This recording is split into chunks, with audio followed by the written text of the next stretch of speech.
আমাদের সেই জায়গায় নিজেদের নিযুক্ত করতে হবে। তবে যারা পিছিয়ে পড়া বর্গ আছে,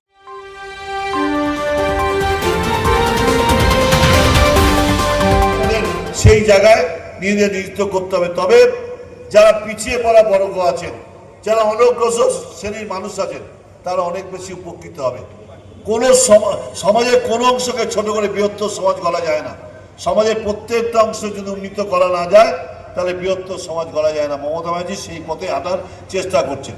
তাই সর্বশ্রেণী সর্বজাতির সব ধর্মের মানুষকে তিনি একত্রিত করে বাংলাকে সমৃদ্ধ করতে চাইছেন, বাংলার উন্নতি করতে চাইছেন। আমরা দেখেছি মমতা ব্যানার্জি ক্ষমতা আসার পর সব ধর্মের মানুষ, সব জাতের মানুষ, বর্ণের মানুষ বিভিন্নভাবে বিভিন্ন সামাজিক অনুষ্ঠান, সমাজসেবামূলক অনুষ্ঠান করে একটা বাংলায় সম্প্রীতি ফিরে এসছে। আর আপনি যদি যেখানে আমরা সম্মেলন করছি সেখান থেকে একদম পাথর প্রতিমা রায়দিঘি সাগর পর্যন্ত যান, দেখবেন প্রচুর প্রগতি হয়েছে এবং বাংলায় একটা সমতা ফিরে এসছে। তাই আমরা গর্ব করে বলি, সম্প্রীতি, প্রগতি ও সমতা আমাদের মুখ্যমন্ত্রীর নাম মমতা। মমতা ব্যানার্জির নেতৃত্বে আপনাদের সর্বস্তরের মানুষের আশীর্বাদ, সহযোগিতা, সমর্থন নিয়ে বাংলায় সূর্যোদয় প্রকল্পের মাধ্যমে সমস্ত স্তরের মানুষরা আজকে সুযোগ সুবিধা পাচ্ছেন। তার থেকে শিল্পীরা বাদ যাননি। শিল্পীরাও যারা আছেন তাদের কথা কেউ চিন্তা করতেন না, কিন্তু তাদেরও ভাতার কথা চিন্তা করেছেন, পুরোহিতদের ভাতার চিন্তা করেছেন আজকে। তাই আমি বলি যে পশ্চিম বাংলার যদি সমৃদ্ধি চাই, উন্নতি চাই, সর্বশ্রেণীর মানুষকে একসঙ্গে সহাবস্থান করতে যায়, তাহলে মমতা ব্যানার্জি ছাড়া আর কেউ এই কাজ পারবেন না। তাই মমতা ব্যানার্জির হাতকে শক্তিশালী করতে হলে আমাদের সমস্ত দ্বিধাদ্বন্দ্ব ত্যাগ করে, কে ছোট কে বড়, কে কোন পদ পেলাম সেটা বড় কথা নয়। আমি বাপন নস্করকে আমি ধন্যবাদ জানাই।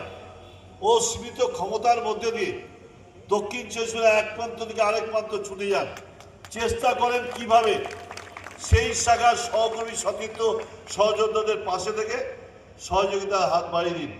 আজকে আমি এখানে প্রতিবাদী আছেন, ডক্টর তাপস মণ্ডল আছেন। সূর্যোদয়কে অব্যাহত রাখতে হলে সবার আগে আপনাদের এগিয়ে আসতে হবে, নাহলে এই বাংলাকে বাঁচানো যাবে না, বাংলার উন্নয়ন সম্ভব নয়। তাই আমি আজকে আর বক্তব্য দীর্ঘায়িত করব না, শুধু বলবো সমস্ত দ্বিধা দ্বন্দ্ব হীনমনতা ত্যাগ করে আপনারা ঐক্যবদ্ধভাবে আপনাদের সংগঠনকে শক্তিশালী করুন। কে কোথায় থাকবে আমি জানি না, কিন্তু আমি কথা দিয়ে যাচ্ছি, আমি আপনাদের পাশে থাকবো। এটাই আমার অঙ্গীকার, এটাই আমার শপথ।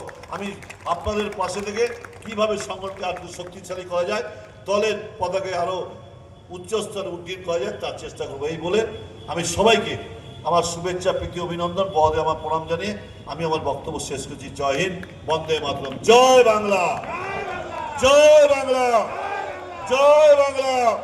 মমতা ব্যানার্জি, মমতা ব্যানার্জি, অভিষেক ব্যানার্জি, অভিষেক ব্যানার্জি, তৃণমূল কংগ্রেস। ধন্যবাদ আমাদের অভিভাবক, আমাদের জেলা সভাপতি শ্রী সুভাষ চক্রবর্তী মহাশয়কে। এরপর আমরা আমাদের যে সাংস্কৃতিক সেলের পক্ষ থেকে আমাদের একটা প্রস্তাবনা পাঠ করবেন আমাদের দক্ষিণ চব্বিশ পরগনা জেলা সাংস্কৃতিক সেলের সম্পাদক গৌতম মণ্ডল মহাশয়।